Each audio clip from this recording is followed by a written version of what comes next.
listen to this.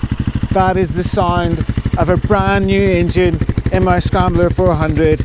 Just picked it up from the garage today. It's looking great, it's sounding great. Give it some revs. Alright, I'll just get that switched off. Hi folks, and welcome back to what's hopefully the last episode that I'm ever going to make about issues that I've had with my Scrambler. I've just picked it up now. It's got a brand new engine.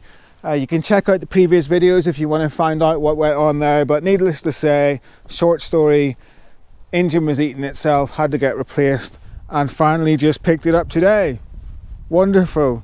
And by the way, just look at this thing. I'd forgotten how good looking these bikes were, but it's absolutely gorgeous. It's so good to have it back. It feels like I've just got a new bike. So yeah, it was all covered by warranty, and I guess that's the most important thing. You know, things happen. If you make 50,000 bikes, some of them are going to have some issues. That's just the way it is. What's important is that the manufacturer takes responsibility and gets it sorted out. I have to say, there wasn't any point during this whole process where there was any sort of discussions or anything where I had to kind of twist anybody's arm to get things done. Triumph and the dealer were great from the outset.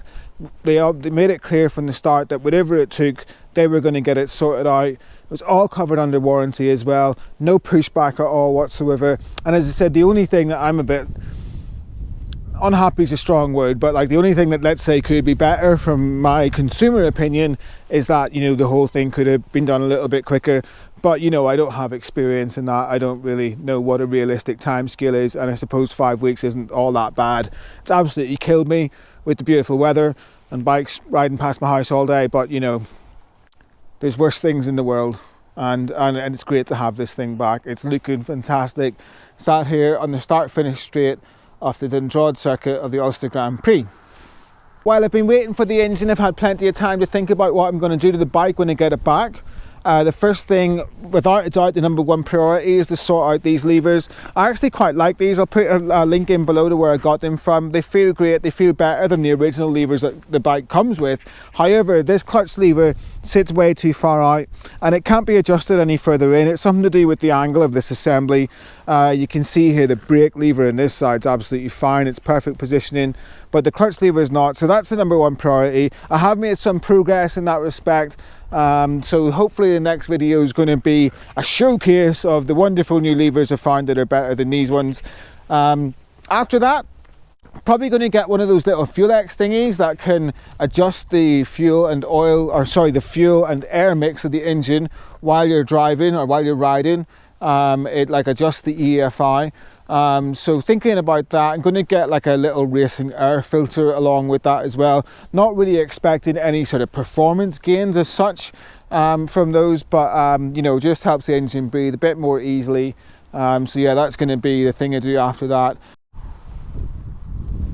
After that, I'm probably going to be looking at a new set of tyres. Not exactly sure what I'm going to do in that respect just yet, but I have been swaying towards road tyres, something like a Michelin Road 6 maybe. We'll see what happens with that. I'm not entirely sure at this point, but you know, I'd quite like to see how things handle on road tyres as opposed to these knobbly things. I think that would be quite interesting to find that out. So yeah, probably going to go down that road. And apart from that, I think that's about it for now in the short term anyway. I don't have any other plans from that. Just really happy to have the bike back. I've fallen in love with it today all over again. And I mean, just look at it now. It's such a gorgeous bike. I love it. So yeah, really happy to have it back. Over the moon that everything's been resolved satisfactorily, shall we say. You know, I mean, at the end of the day, these things happen, no cost to me, all covered under warranty. Didn't have to fight or argue for anything like that at all. It was all just from day one, we're going to take care of this, don't worry, we'll get it sorted out for you. As I said, the only small complaint I have is that it took a bit longer than I was really happy with. But you know, part of that's just me being impatient, to be fair, and it being the summer and loads of bikes being about and not being one of them, you know. So all's well that ends well. Great to have it back. Stay tuned for the lever thing, and yeah, thanks for coming back, and take care. See you soon.